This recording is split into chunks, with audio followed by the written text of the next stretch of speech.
ክብር ለኢየሱስ ይሁን። እንደተለመደው ሁልጊዜም እንደምናደርገው ዛሬም ድምጻችንን በእግዚአብሔር ፊት እናሰማለን። እግዚአብሔር ዛሬ በኃይል ይረዳናል። እግዚአብሔር ዛሬ በኃይል ያግዘናል። ክብር ለኢየሱስ ክርስቶስ ይሁን።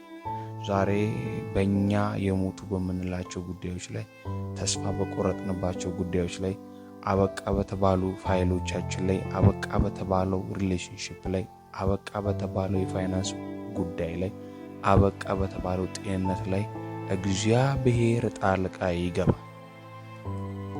እመኑኝ፣ ዛሬ ካላችሁ ደቂቃ ላይ ካላችሁ ጊዜ ላይ ጥቂቱን ጊዜ ሰውታችሁ ይህንን ጸሎት አብራችሁን ከጸለያችሁ እግዚአብሔር በኃይል ይረዳችኋል። መጽሐፍ ቅዱሳችን ላይ ኤልያስ ያለማቋረጥ 7 ጊዜ እንደጸለየ ይናገራል። ዝናብ እንዲዘንብ በዛ ድርቅ ላይ በዛ በቃ በተባለ ሁኔታ ላይ ዝናብ እንዲዘንብ 7 ጊዜ ያለማቋረጥ እንደጸለየ ይናገራል። በራብራችሁን ያለመታከት ያለመድከም በእግዚአብሔር ፊት እቺን ጥቂት የሆነ ጸሎት አብራችሁ ብትጸልዩ እመኑኝ በህይወታችሁ ላይ ለውጥ እንታያላችሁ። በጤንነታችሁ ላይ ለውጥ እንታያላችሁ። በፋይናንሳችሁ ላይ ለውጥ እንታያላችሁ። በእናንተ በሆነ ህይወታችሁ መስመር ሁሉ ላይ ለውጥ እንታያላችሁ። ክብር ለኢየሱስ ክርስቶስ ይሁን። ስለዚህ ወደ ጸሎታችን ከመግባታችን በፊት የእግዚአብሔርን ቃል ጠቅሰን በዛ ቃል ላይ ደግሞ እንጸልያለን። ሁልጊዜ እንደምናደርገው ዛሬ የምንጸልይበት ርዕስ ከመጽሐፍ ቅዱስ የምንወስደው ሕዝቅኤል ምዕራፍ 37 ከቁጥር 1 ጀምሮ ያለው ነው። እንዲህ ይላል፣ የእግዚአብሔርም እጅ በላይ ነበር፣ እግዚአብሔርም በመንፈሱ አወጣኝ፣ አጥንቶች በመሉበት ሸለቆ መካከል አኖረኝ ይልና እንዲላል፣ በእነርሱም አንጻር በዙሪያቸው አሳለፈኝ። እነሆም በሸለቆ ፊት እጅግ ብዙ ነበሩ፣ እነሆም እጅግ ደርቀው ነበር። እርሱም የሰው ልጅ ሆይ በእነዚህ አጥንቶች ላይ በሕይወት ይኖራሉ አለኝ። እኔም ጌታ እግዚአብሔር ሆይ አንተ ታውቃለህ አልኩት። እርሱም እንዲህ አለኝ፣ በእነዚህ አጥንቶች ላይ ትንቢትን ተናገር፣ እንዲህም በላቸው፣ እናንተ የደረቃችሁ አጥንቶች ሆይ የእግዚአብሔርን ቃል ስሙ። ሃሌሉያ! በእናንተ ሕይወት ላይ ዛሬ የትኛውም የደረቀ ነገር የእግዚአብሔርን ቃል መስማት ይጀምራል። ደረቀ ያላችሁት ጉዳይ፣ ሞተ ባላችሁት ጉዳይ ላይ እግዚአብሔር ቃሉን ይልክላችኋል። ዛሬ የእናንተ ፋይናንስ የእግዚአብሔርን ቃል መስማት ይጀምራል። የእናንተ ጤንነት የእግዚአብሔርን ቃል መስማት ይጀምራል። የእናንተ ትዳር የእግዚአብሔርን ቃል መስማት ይጀምራል። የእናንተ ልጆች፣ የእናንተ ቢዝነስ፣ የእናንተ የሆነ ጉዳይ በሙሉ ዛሬ የእግዚአብሔርን ቃል በኢየሱስ ስም ይሰማል ብዬ ጸለይኩ። አያችሁ፣ በዚህ ክፍል ላይ እንደምታዩት እግዚአብሔር እኔ ትንቢትን በእነኚህ አጽሞች ላይ እናገራለሁ አይደለም ያለው። የሰው ልጅ ሆይ አንተ በእነዚህ በደረቁ አጥንቶች ላይ ትንቢትን ተናገር ነው ያለው። አያችሁ፣ አንዳንድ ጊዜ እናንተ ሕይወት ላይ የሚፈጠሩ ነገሮችን እግዚአብሔር መልስ ለመስጠት የሚጠብቀው እናንተ በእነዚያ ጉዳዮች ላይ ትንቢትን እስክትናገሩ። አንዳንድ የእናንተ ጥያቄዎች የሚጠብቁት የእናንተን የትንቢት ቃል ነው። አንዳንድ የእናንተ ችግሮች የሚጠብቁት የእናንተን የትንቢት ቃል ነው።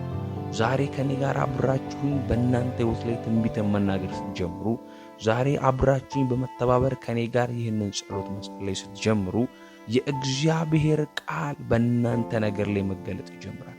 የእግዚአብሔር መንፈስ እናንተን ዛሬ ያግዛችኋል። ሃሌሉያ!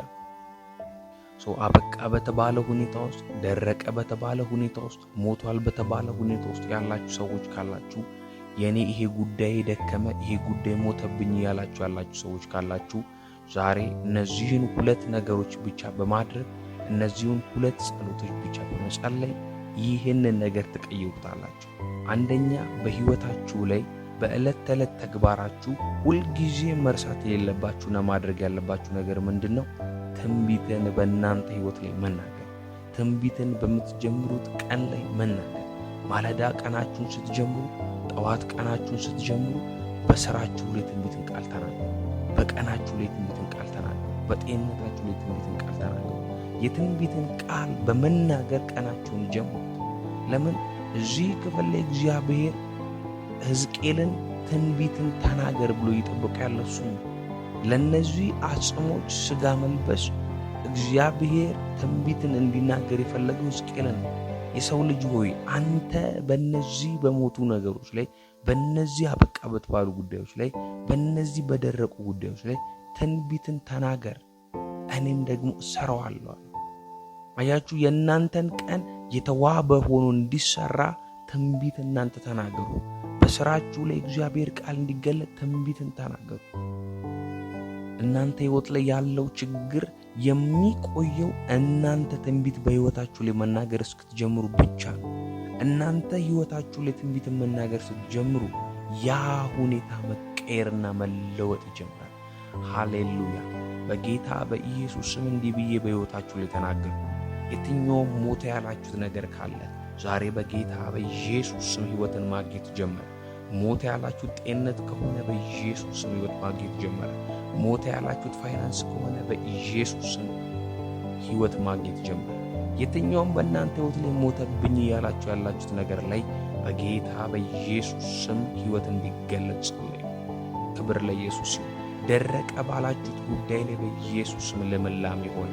ተስፋ በቆረጣችሁበት ጉዳይ ላይ አዲስ ነገር በኢየሱስ ስም ማየት ይሁንላችሁ። እንግዳን ነገር በኢየሱስ ስም ማየት ይሁንላችሁ። ህይወትን በኢየሱስ ስም ማየት ይሁንላችሁ። በደረቁ በእናንተ ጉዳዮች ላይ ትንቢትን ቃል እናገራለሁ። በሞቱ የእናንተ ጉዳዮች ላይ ትንቢትን ቃል እናገራለሁ። በኢየሱስ ስም የእግዚአብሔር ቃል በእናንተ ህይወት ተገለጠ። የእግዚአብሔር ቃል በእናንተ ጉዳይ ተገለጠ። ሃሌሉያ! ስለዚህ ሁል ጊዜ ቀናችሁን ስትጀምሩት ትንቢትን በመናገር ጀምሩ። ክብር ለኢየሱስ ክርስቶስ ይሁን። ሁለተኛ የእናንተን ህይወት ከደረቀ ነገር ውስጥ እንዲወጣ የሚረዳችሁ የሞቱባችሁን ነገር ህይወት እንዲዘሩ የሚያደርግላችሁ ሁለተኛው ነገር ደግሞና ሁለተኛው መንገድ ምንድነው ካላችሁን የኢየሱስን መገኘት በህይወታችሁ ላይ መጋበዝ። ቀናችሁን ስትጀምሩ የእናንተን ማለዳ ስትጀምሩት በእናንተ ህይወት ላይ የእግዚአብሔርን መገኘት የኢየሱስን መገኘት ጋብዙ። ጌታ ሆይ ያንተ መገኘት በህይወቴ ላይ ይብዛ በሉት። መገኘትህን አሁን ፈልገዋል። ያንተን መገኘት በቀኔ ላይ ፈልገዋል።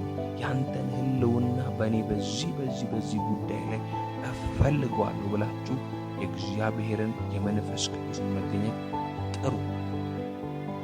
ክብር ለኢየሱስ ይሁን። ለዚህም ደግሞ ማጣቀሻ እንዲሆነን ከእግዚአብሔር ቃል ላይ አንድ ክፍል አሳያችሁ።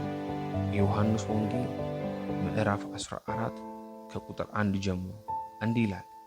ከማርያምና ከእህቷ ከማርታ መንደር ከቢታንያ የሆነው አልዓዛር የሚባል አንድ ሰው ታሞ ነበር። እዚህ ክፍል ላይ የምታዩት አልዓዛር ታሞ የነበረበት ሊሞት የነበረበት ክፍል ነው። በዚህ ክፍል ላይ ኢየሱስ ክርስቶስ አልዓዛር እንደታመመ እንኳን ቢሰማ እስኪሞት ድረስ ግን ወደዛ ስፍራ አልሄደም ነበር። በመቀጠል ከቁጥር 19 እስከ 20 ያለው ክፍል ላይ እንዲህ ይላል። ቁጥር 19 ከአይሁድም ብዙዎች ስለ ወንድማቸው ሊያጽናኗቸው ወደ ማርታና ወደ ማርያም መጥተው ነበር። ማርታም ኢየሱስ እንደመጣ በሰማች ጊዜ ልትቀበለው ወጣች። ማርያም ግን በቤት ተቀምጣ ነበር። ቁጥር 21 ማርታም ኢየሱስን ጌታ ሆይ አንተ በዚህ ኖረህ ቢሆን ወንድሜ ባልሞተ ነበር አለች።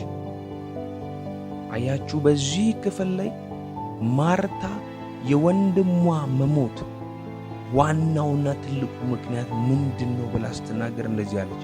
ያንተ መገኘት ከአልዓዛር ጋር ቢሆን ኖሮ፣ አንተ በዚህ ስፍራ ላይ ኖረህ ቢሆን ኖሮ ወንድሜ አይሞትም ነበር። ይሄ ማለት በተዘዋዋሪ ምን ማለት ነው? አልዓዛር የሞተው የኢየሱስን መገኘት ካለማግኘቱ የተነሳ ነው። አያችሁ፣ አንዳንድ በእናንተ ህይወት ላይ የሚሞቱ ነገሮች እንዳይሞቱ የሚያደርጋችሁ የኢየሱስ መገኘት ነው። የእናንተን ነገር ረጅም እንዲቆይ የሚያደርገው፣ በእናንተ ነገር ላይ ሞት እንዳይገለጥ የሚያደርገው የኢየሱስ መገኘት ነው። ክብር ለኢየሱስ ይሁን። ዛሬ እንደዚህ ነው የሚሆነው። ሞተ ባላችሁት ጉዳይ ላይ የኢየሱስ መገኘት ይገለጣል። በኢየሱስ ስም መገኘቱ ይብዛላችሁ። በኢየሱስ ስም ሕልውና ይብዛላችሁ። በእናንተ ጤንነት ላይ እግዚአብሔር መገኘት ይገለጥ። በእናንተ ትዳር ላይ የኢየሱስ መገኘት ይገለጥ። በእናንተ ቢዝነስ ላይ የኢየሱስ መገኘት ይገለጥ። በእናንተ ልጆች ላይ የእናንተ በሆነ ነገር ሁሉ ላይ በጌታ በኢየሱስ ስም እየጸለይ የኢየሱስ መገኘት ይብዛላችሁ። ክብር ለኢየሱስ ይሁን። እንደተለመደው ሁልጊዜም እንደምናደርገው ዛሬም ድምፃችንን በእግዚአብሔር ፊት እናሰማለን። እግዚአብሔር ዛሬ በኃይል ይረዳል። እግዚአብሔር ዛሬ በኃይል ያግዘናል። ክብር ለኢየሱስ ክርስቶስ ይሁን። ዛሬ በእኛ የሞቱ በምንላቸው ጉዳዮች ላይ፣ ተስፋ በቆረጥንባቸው ጉዳዮች ላይ፣ አበቃ በተባሉ ፋይሎቻችን ላይ፣ አበቃ በተባለው ሪሌሽንሺፕ ላይ፣ አበቃ በተባለው የፋይናንስ ጉዳይ ላይ፣ አበቃ በተባለው ጤንነት ላይ እግዚአብሔር ጣልቃ ይገባል። እመኑኝ፣ ዛሬ ካላችሁ ደቂቃ ላይ ካላችሁ ጊዜ ላይ ጥቂቱን ጊዜ ሰውታችሁ ይህንን ጸሎት አብራችሁን ከጸለያችሁ እግዚአብሔር በኃይል ይረዳችኋል። በመጽሐፍ ቅዱሳችን ላይ ኤልያስ ያለማቋረጥ 7 ጊዜ እየተመላለሰ እያየ እንደጸለየ ይናገራል። ዝናብ እንዲዘንብ በዛ ድርቅ ላይ በዛ በቃ በተባለ ሁኔታ ላይ ዝናብ እንዲዘንብ 7 ጊዜ ያለማቋረጥ እንደጸለየ ይናገራል። ዛሬ አብራችሁን ያለመታከት ያለመድከም በእግዚአብሔር ፊት እቺን ጥቂት የሆነች ጸሎት አብራችሁ የምትጸልዩ እመኑኝ፣ በህይወታችሁ ላይ ለውጥ እንታያላችሁ። በጤንነታችሁ ላይ ለውጥ እንታያላችሁ። በፋይናንሳችሁ ላይ ለውጥ እንታያላችሁ። በእናንተ በሆነ ህይወታችሁ መስመር ሁሉ ላይ ለውጥ እንታያላችሁ። ክብር ለኢየሱስ ክርስቶስ ይሁን። ወደ ቃል ስለዚህ ወደ ጸሎታችን ከመግባታችን በፊት የእግዚአብሔርን ቃል ጠቅሰን በዛ ቃል ላይ ደግሞ እንጸልያለን። ሁልጊዜ እንደምናደርገው ዛሬ የምንጸልይበት ርዕስ ከመጽሐፍ ቅዱስ የምንወስደው ሕዝቅኤል ምዕራፍ 37 ከቁጥር 1 ጀምሮ ያለውን እንዲህ ይላል። የእግዚአብሔርም እጅ በላይ ነበር፣ እግዚአብሔርም በመንፈሱ አወጣኝ፣ አጥንቶች በመሉበት ሸለቆ መካከል አኖረኝ ይልና ይላል። በእነርሱም አንጻር በዙሪያቸው አሳለፈኝ።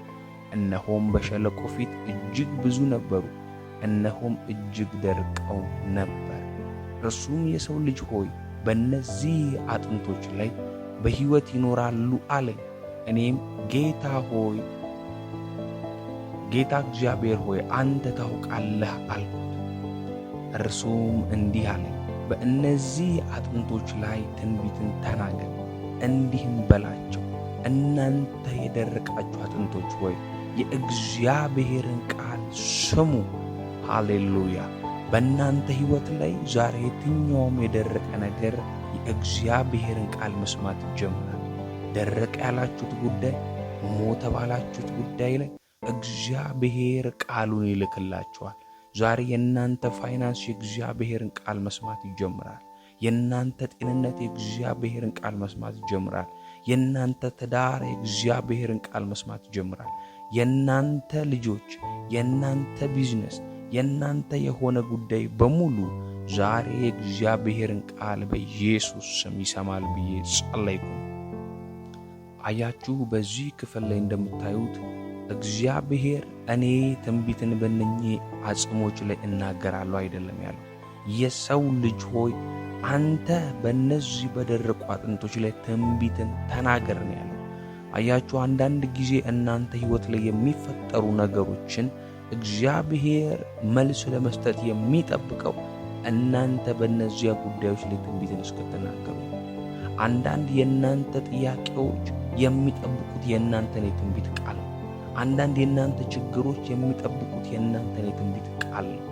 ዛሬ ከኔ ጋር አብራችሁኝ በእናንተ ሕይወት ላይ ትንቢትን መናገር ስትጀምሩ፣ ዛሬ አብራችሁኝ በመተባበር ከኔ ጋር ይህንን ጸሎት መጸለይ ስትጀምሩ የእግዚአብሔር ቃል በእናንተ ነገር ላይ መገለጥ ይጀምራል። የእግዚአብሔር መንፈስ እናንተን ዛሬ ያግዛችኋል። ሃሌሉያ! አበቃ በተባለ ሁኔታ ውስጥ፣ ደረቀ በተባለ ሁኔታ ውስጥ፣ ሞቷል በተባለ ሁኔታ ውስጥ ያላችሁ ሰዎች ካላችሁ፣ የኔ ይሄ ጉዳይ ደከመ፣ ይሄ ጉዳይ ሞተብኝ ያላችሁ ሰዎች ካላችሁ ዛሬ እነዚህን ሁለት ነገሮች ብቻ በማድረግ እነዚህን ሁለት ጸሎቶች ብቻ በመጸለይ ይህንን ነገር ትቀይሩታላችሁ። አንደኛ በሕይወታችሁ ላይ በዕለት ተዕለት ተግባራችሁ ሁልጊዜ መርሳት የሌለባችሁና ማድረግ ያለባችሁ ነገር ምንድነው? ትንቢትን በእናንተ ሕይወት ላይ መናገር። ትንቢትን በምትጀምሩት ቀን ላይ መናገር። ማለዳ ቀናችሁን ስትጀምሩ፣ ጠዋት ቀናችሁን ስትጀምሩ በስራችሁ ላይ ትንቢትን ቃል ተናገሩ። በቀናችሁ ላይ ትንቢትን ቃል ተናገሩ። በጤንነታችሁ ላይ ትንቢትን ቃል ተናገሩ። የትንቢትን ቃል በመናገር ቀናችሁን ጀምሩት። ለምን? እዚህ ክፍል ላይ እግዚአብሔር ሕዝቅኤልን ትንቢትን ተናገር ብሎ ይጠብቁ ያለ እሱ ነው። ለነዚህ አጽሞች ስጋ መልበስ እግዚአብሔር ትንቢትን እንዲናገር የፈለገው ሕዝቅኤልን ነው። የሰው ልጅ ሆይ አንተ በእነዚህ በሞቱ ነገሮች ላይ፣ በእነዚህ አበቃ በተባሉ ጉዳዮች ላይ፣ በእነዚህ በደረቁ ጉዳዮች ላይ ትንቢትን ተናገር፣ እኔም ደግሞ እሰራዋለሁ። አያችሁ፣ የእናንተን ቀን የተዋበ ሆኖ እንዲሰራ ትንቢት እናንተ ተናገሩ። በስራችሁ ላይ እግዚአብሔር ቃል እንዲገለጥ ትንቢትን ተናገሩ። እናንተ ሕይወት ላይ ያለው ችግር የሚቆየው እናንተ ትንቢት በሕይወታችሁ ላይ መናገር እስክትጀምሩ ብቻ ነው። እናንተ ሕይወታችሁ ላይ ትንቢትን መናገር ስትጀምሩ ያ ሁኔታ መቀየርና መለወጥ ይጀምራል። ሃሌሉያ! በጌታ በኢየሱስ ስም እንዲህ ብዬ በሕይወታችሁ ላይ ተናገርኩ። የትኛውም ሞተ ያላችሁት ነገር ካለ ዛሬ በጌታ በኢየሱስ ስም ሕይወትን ማግኘት ጀመረ። ሞተ ያላችሁት ጤንነት ከሆነ በኢየሱስ ስም ሕይወት ማግኘት ጀመረ። ሞተ ያላችሁት ፋይናንስ ከሆነ በኢየሱስ ስም ሕይወት ማግኘት ጀመረ። የትኛውም በእናንተ ሕይወት ላይ ሞተብኝ ያላችሁት ነገር ላይ በጌታ በኢየሱስ ስም ሕይወት እንዲገለጽ ክብር ለኢየሱስ ይሁን። ደረቀ ባላችሁት ጉዳይ ላይ በኢየሱስ ስም ልምላሜ ሆነ። ተስፋ በቆረጣችሁበት ጉዳይ ላይ አዲስ ነገር በኢየሱስ ስም ማየት ይሁንላችሁ። እንግዳን ነገር በኢየሱስ ስም ማየት ይሁንላችሁ። ሕይወትን በኢየሱስ ስም ማየት ይሁንላችሁ። በደረቁ በእናንተ ጉዳዮች ላይ ትንቢትን ቃል እናገራለሁ። በሞቱ የእናንተ ጉዳዮች ላይ ትንቢትን ቃል እናገራለሁ። በኢየሱስ ስም የእግዚአብሔር ቃል በእናንተ ሕይወት ተገለጠ። የእግዚአብሔር ቃል በእናንተ ጉዳይ ተገለጠ። ሃሌሉያ! ስለዚህ ሁል ጊዜ ቀናችሁን ስትጀምሩት ትንቢትን በመናገር ጀምሩ።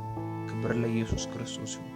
ሁለተኛ የእናንተን ሕይወት ከደረቀ ነገር ውስጥ እንዲወጣ የሚረዳችሁ የሞቱባችሁን ነገር ሕይወት እንዲዘሩ የሚያደርግላችሁ ሁለተኛው ነገር ደግሞና ሁለተኛው መንገድ ምንድነው ካላችሁን የኢየሱስን መገኘት በሕይወታችሁ ላይ መጋበዝ። ቀናችሁን ስትጀምሩ የእናንተን ማለዳ ስትጀምሩት በእናንተ ሕይወት ላይ የእግዚአብሔርን መገኘት የኢየሱስን መገኘት ጋብዙ። ጌታ ሆይ ያንተ መገኘት በሕይወቴ ላይ ይብዛ በሉት። መገኘትህን አሁን እፈልገዋለሁ። ያንተን መገኘት በቀኔ ላይ እፈልገዋለሁ። ያንተን ሕልውና በእኔ በዚህ ጉዳይ ላይ እፈልገዋለሁ ብላችሁ የእግዚአብሔርን የመንፈስ ቅዱስን መገኘት ጥሩ። ክብር ለኢየሱስ ይሁን። ለዚህም ደግሞ ማጣቀሻ እንዲሆነን ከእግዚአብሔር ቃል ላይ አንድ ክፍል አሳያችሁ። የዮሐንስ ወንጌል ምዕራፍ 14 ከቁጥር 1 ጀምሮ እንዲህ ይላል። ከማርያምና ከእህቷ ከማርታ መንደር ከቢታንያ የሆነው አልዓዛር የሚባል አንድ ሰው ታሞ ነበር። እዚህ ክፍል ላይ የምታዩት አልዓዛር ታሞ የነበረበት ሊሞት የነበረበት ክፍል ነው። በዚህ ክፍል ላይ ኢየሱስ ክርስቶስ አልዓዛር እንደታመመ እንኳን ቢሰማ እስኪሞት ድረስ ግን ወደዛ ስፍራ አልሄደም ነበር። በመቀጠል ከቁጥር 19 እስከ 20 ያለው ክፍል ላይ እንዲህ ይላል። ቁጥር 19 ከአይሁድም ብዙዎች ስለ ወንድማቸው ሊያጽናኗቸው ወደ ማርታና ወደ ማርያም መጥተው ነበር። ማርታም ኢየሱስ እንደመጣ በሰማች ጊዜ ልትቀበለው ወጣች። ማርያም ግን በቤት ተቀምጣ ነበር። ቁጥር 21 ማርታም ኢየሱስን ጌታ ሆይ አንተ በዚህ ኖረህ ቢሆን ወንድሜ ባልሞተ ነበር አለች። አያችሁ፣ በዚህ ክፍል ላይ ማርታ የወንድሟ መሞት ዋናውና ትልቁ ምክንያት ምንድን ነው ብላ ስትናገር እንደዚህ አለች። ያንተ መገኘት ከአልዓዛር ጋር ቢሆን ኖሮ፣ አንተ በዚህ ስፍራ ላይ ኖረህ ቢሆን ኖሮ ወንድሜ አይሞትም ነበር። ይሄ ማለት በተዘዋዋሪ ምን ማለት ነው? አልዓዛር የሞተው የኢየሱስን መገኘት ካለማግኘቱ የተነሳ ነው። አያችሁ፣ አንዳንድ በእናንተ ሕይወት ላይ የሚሞቱ ነገሮች እንዳይሞቱ የሚያደርጋችሁ የኢየሱስ መገኘት ነው። የእናንተን ነገር ረጅም እንዲቆይ የሚያደርገው፣ በእናንተ ነገር ላይ ሞት እንዳይገለጥ የሚያደርገው የኢየሱስ መገኘት ነው። ክብር ለኢየሱስ ሲሆን ዛሬ እንደዚህ ነው የሚሆነው። ሞተ ባላችሁት ጉዳይ ላይ የኢየሱስ መገኘት ይገለጣል። በኢየሱስ ስም መገኘቱ ይብዛላችሁ። በኢየሱስ ስም ሕልውናው ይብዛላችሁ። በእናንተ ጤንነት ላይ እግዚአብሔር መገኘት ይገለጥ።